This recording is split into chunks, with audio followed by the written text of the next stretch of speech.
education atau pendidikan. Nah, pendidikan termasuk ke dalam investasi sumber daya manusia atau human capital. Investasi sumber daya manusia ini sama pentingnya dengan investasi modal fisik untuk kesuksesan ekonomi dalam jangka panjang. Karena pendidikan ini memiliki efek yang signifikan terhadap upah pekerja. Contohnya itu seperti di Amerika, setiap tahunnya itu sekolah bisa menaikkan tingkat upah pekerja sebesar 10%. Tetapi pada banyak negara berkembang di mana sumber daya manusia ini langka, perbedaan upah antara sumber daya manusia yang berpendidikan dan yang tidak berpendidikan itu cukup besar. Maka dari itu pemerintah bisa menaikkan produktivitas dengan menyediakan sekolah yang bagus dan beasiswa bagi pelajar yang kurang mampu. Nah, dengan begitu akan lebih banyak sumber daya manusia yang berpendidikan sehingga akan meningkatkan produktivitas. Tetapi investasi pada sumber daya manusia ini mencakup trade-off atau pengorbanan antara masa kini dan masa depan. Kenapa? Karena menghabiskan masa sekarang untuk sekolah, mengorbankan waktu kita untuk bekerja saat ini demi mendapatkan upah yang lebih besar di masa depan. Selanjutnya adalah health and nutrition. Kesehatan dan nutrisi ini juga termasuk ke dalam investasi sumber daya manusia. Nah, suatu sumber daya manusia itu bisa bekerja dengan produktif apabila mereka itu sehat dan dibarengi dengan pendidikan yang bagus. Nah, pada negara dengan tingkat kekurangan gizi yang signifikan, menaikkan asupan kalori itu berpengaruh terhadap kenaikan produktivitas. Contohnya ini pada tahun 1962 sampai 1995, asupan kalori itu meningkat sebanyak 44% di Korea Selatan. Lalu terjadi kenaikan ekonomi yang luar biasa akibat asupan kalori yang meningkat. Lalu menurut Robert Vogel, 30% dari pertumbuhan di Inggris disebabkan oleh perbaikan nutrisi. Maka dari itu health and nutrition atau kesehatan dan nutrisi itu sama pentingnya dengan pendidikan untuk meningkatkan produktivitas. Selanjutnya, property rights and political stability. Nah, pembuat kebijakan itu dapat mendorong pertumbuhan ekonomi dengan melindungi hak milik dan mempromosikan stabilitas politik. Jika diingat kembali pada bab sebelumnya, ada perkataan markets are usually a good way to organize economic activity. Jadi sistem harga itu mengalokasikan sumber daya untuk penggunaan yang paling efisien.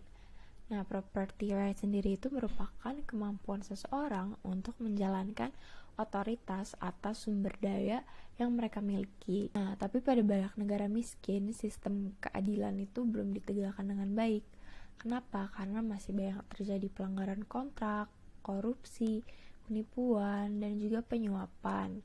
Nah, ketidakstabilan politik ini itu menimbulkan ketidakpastian akan apakah hak milik seseorang akan dilindungi di masa depan. Nah, akibat dari politik yang tidak stabil ini adalah investasi yang menurun karena takut akan diambil oleh pihak-pihak yang kurang baik atau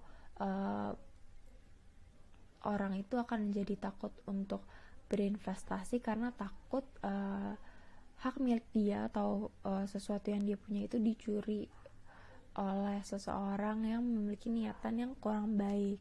Akibatnya ekonomi itu bisa menjadi berfungsi secara tidak efisien. Nah, maka dari itu kestabilan ekonomi, efisiensi, dan pertumbuhan yang sehat itu membutuhkan penegakan hukum, pengadilan yang efektif, konstitusi yang stabil, dan juga pemerintah yang jujur. Kebijakan pemerintah dalam meningkatkan produktivitas dan standar hidup selanjutnya yaitu pada lingkup free trade. Nah, free trade, negara-negara memiliki dua kebijakan. Yang pertama yaitu onward oriented policies dan yang kedua adalah outward oriented policies.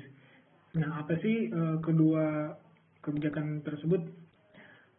Inward oriented policies seperti namanya, yaitu mereka melakukan perdagangannya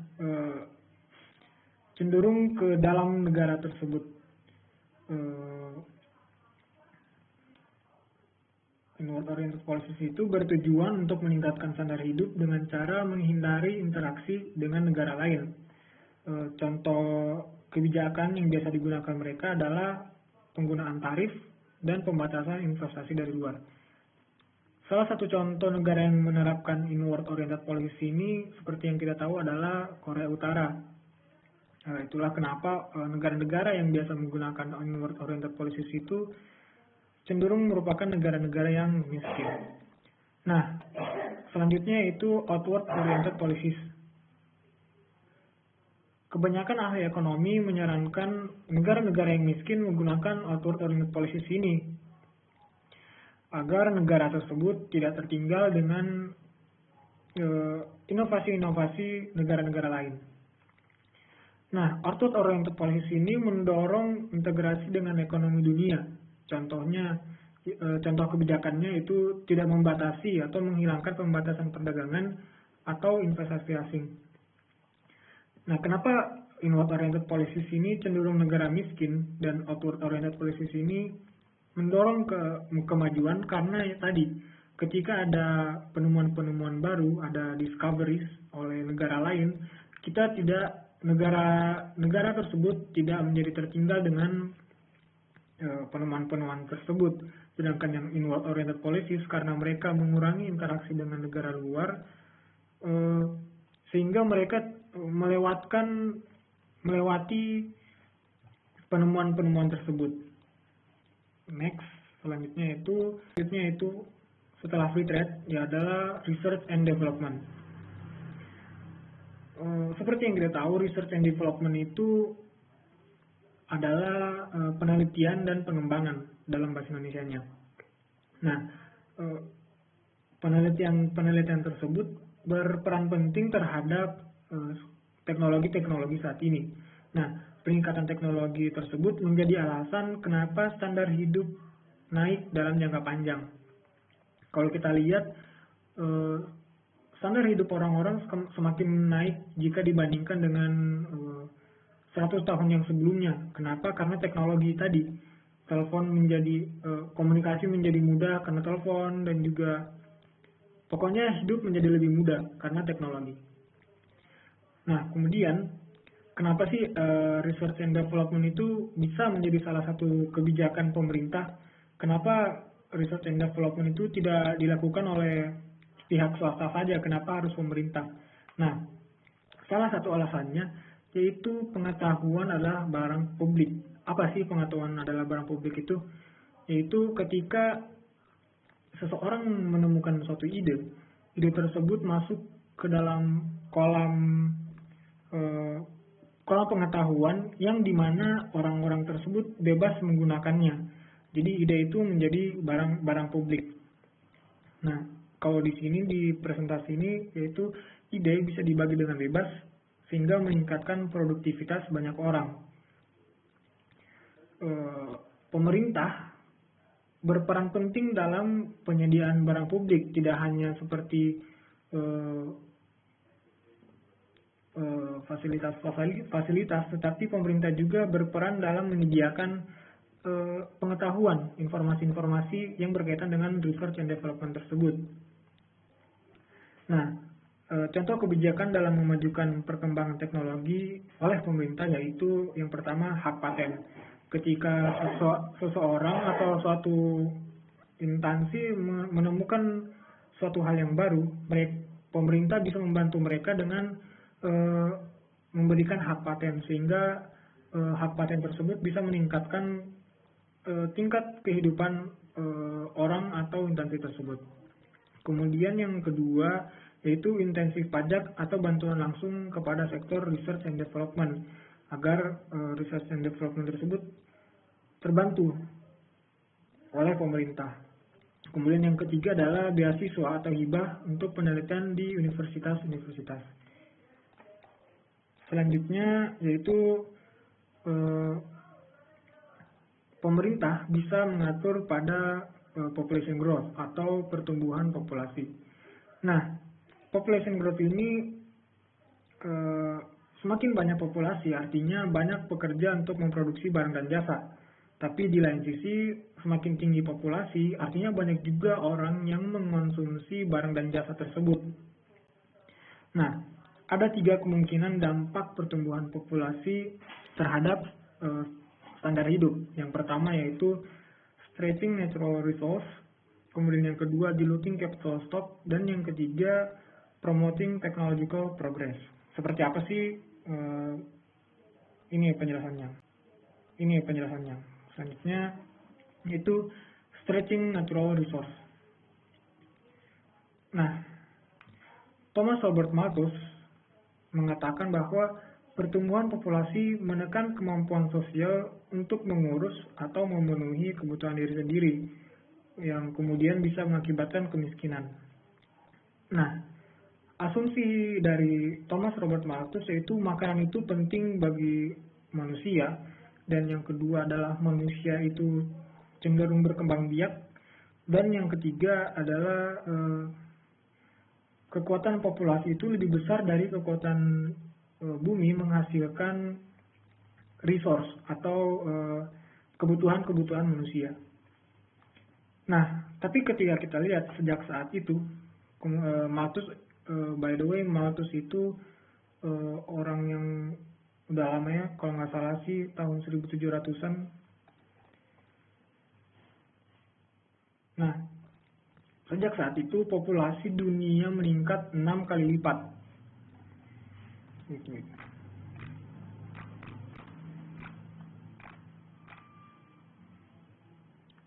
Ya, 1700-an sampai 1800-an, Robert Malthus. Nah, jika dilihat sejak saat itu, populasi dunia meningkat 6 kali lipat. Kalau kita lihat teori Malthus, seharusnya standar hidup itu sudah sangat rendah, karena orang-orang sudah semakin banyak. Tapi kenyataannya justru sebaliknya. Kenapa demikian? Malthus tidak memperhitungkan kemajuan teknologi dan pertumbuhan produktivitas. Seperti yang kita tahu tadi, teknologi meningkatkan standar kehidupan, sehingga ketika populasi sudah banyak, sedangkan teknologi semakin maju, itu tidak menjadi seperti perkiraan Malthus, yaitu semakin banyak populasi, semakin sulit untuk mengurus atau memenuhi kebutuhan diri sendiri. Nah, kemungkinan selanjutnya setelah stretching natural resource yaitu diluting the capital stock. Apa sih diluting the capital stock itu? Nah, jika Malthus tadi melihat population growth itu berdampak terhadap sumber daya alam, nah, beberapa teori modern melihat population growth itu berdampak terhadap akumulasi modal. Contohnya, ketika pertumbuhan populasi tinggi, itu mengurangi GDP per pekerja. Kalau kita lihat, karena ketika pertumbuhan pekerja itu semakin tinggi, pertumbuhan jumlah pekerja semakin cepat, artinya pekerja mendapatkan modal yang lebih sedikit. Kalau kita pikir-pikir lagi ya, misalnya GDP yang sama dibagikan kepada orang yang lebih banyak, artinya GDP-nya sama, orangnya lebih banyak, artinya orang-orang mendapatkan modal lebih sedikit ketimbang ketika pekerjaannya lebih sedikit, seperti itu. Nah, jika kita lihat, artinya ketika populasi besar, pekerjanya tinggi, mengakibatkan rendahnya K per L. K per L itu kapital terhadap pekerja. Ketika K per L rendah, Y per L menjadi rendah juga. Y per L itu adalah produktivitas dan standar hidup rendah. Nah, hal ini terjadi juga kepada H dan juga K. H itu adalah human capital, yaitu pengetahuan dan skill yang didapatkan pekerja dari pendidikan. Mungkin sudah dijelaskan oleh teman saya di slide-slide sebelumnya ya. Nah, pertumbuhan penduduk yang cepat artinya semakin banyak anak. Semakin banyak anak artinya semakin besar halangan untuk mendapatkan pendidikan. Nah, negara dengan pertumbuhan penduduk yang cepat cenderung memiliki pencapaian pendidikan lebih kecil. Contohnya seperti yang kita tahu adalah negara-negara di benua Afrika. Karena mereka memiliki lebih banyak anak, populasinya lebih meningkat sehingga anak-anak tersebut itu kurang mendapatkan pendidikan. Nah, di Launching the Capital Stock ini apa yang pemerintah bisa lakukan, yaitu pemerintah bisa menggunakan kebijakan-kebijakan untuk mengontrol pertumbuhan penduduk. Seperti contohnya ketika di Indonesia kita menggunakan KB atau keluarga berencana, atau bisa juga dengan mengenalkan alat-alat kontrasepsi, ya itulah. Nah, kemungkinan selanjutnya setelah di Launching the Capital Stock adalah promoting technological progress atau memajukan perkembangan teknologi. Nah, population growth itu semakin banyak orang, artinya semakin banyak ilmuwan atau penemu atau engineer. Semakin banyak orang juga artinya semakin banyak penemuan. Artinya lagi semakin banyak technological progress atau perkembangan teknologi dan pertumbuhan ekonomi. Kemudian dibuktikan dari Michael Kramer, yaitu tingkat pertumbuhan meningkat seiring dengan peningkatan populasi. Kemudian wilayah dengan populasi banyak lebih cepat tumbuh dari yang populasi sedikit. Karena tadi semakin banyak orang, semakin banyak ilmuwan, penemu, engineer, sehingga semakin banyak penemuan dan semakin cepat technological progress-nya. Selanjutnya, apakah dengan begitu sumber daya alam apakah membatasi pertumbuhan? Beberapa pendapat dari ahli ekonomi mengatakan bahwa pertumbuhan populasi mengurangi sumber daya alam yang non terbarukan, sehingga akan membatasi pertumbuhan standar kehidupan. Tetapi perkembangan teknologi bisa mengatasi pembatasan tersebut, contohnya seperti mobil listrik yang bisa sebagai alternatif dari mobil yang menggunakan bensin, yang secara bensin itu adalah energi yang tidak terbarukan. Kemudian yang selanjutnya adalah contoh selanjutnya adalah teknologi insulasi rumah yang lebih baik sehingga kita tidak menggunakan alat-alat elektronik yang bisa merusak alam. Nah, karena sumber daya alam menjadi lebih langka, harganya menjadi naik sehingga meningkatkan dorongan untuk melestarikan sumber daya alam tersebut dan mengembangkan alternatifnya, seperti contohnya yaitu mobil listrik yang tadi. Lalu selanjutnya, apa sih kesimpulan dari materi kali ini? Dalam jangka panjang, standar hidup ditentukan oleh produktivitas. Kemudian yang selanjutnya adalah kebijakan yang memengaruhi penentuan produktivitas akan berpengaruh terhadap standar kehidupan generasi selanjutnya. Nah, kemudian salah satu penentu tersebut adalah saving dan investment. Seperti itu dari kami, terima kasih sudah memperhatikan. Assalamualaikum warahmatullahi wabarakatuh.